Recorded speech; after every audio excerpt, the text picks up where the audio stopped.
me këshyrë me kriju fushatën, me marrë vota është pak problematike për arsye që fëmijët duhet me mu shkryt me ëndrat e veta për të ardhmen e tyre, jo me mu shkryt me sloganet fushatave dhe me entuziazmin e zhurmën që krijuohet në përtubime politike.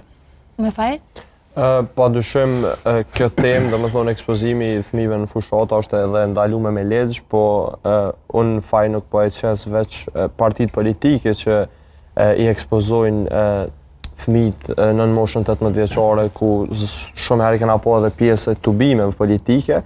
Kjo është shkaku i familjarëve ose shkaku i një thirrje e cila s'ka specifiku moshë në prezencë të atij tubimi, po në gjithashtu du mi fajsu edhe mediat, sidomos me rastin e fundit, i cili u bë kogja viral asaj vajzës në tubimin e lëvizjes vetëvendose, me atë poezinë së saj të famshme e cila është bërë viral nëpër media.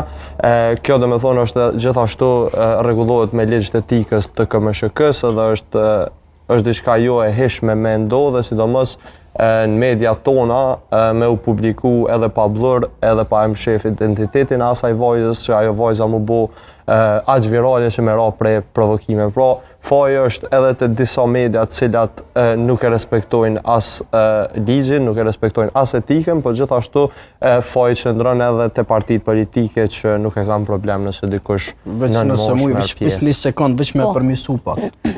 Nuk mujna me fajsu mediat për arsye që në momentin që ti jenë transmetim live, ti e kitë pa mundur me kriju montazha të blurit ose të ftyra.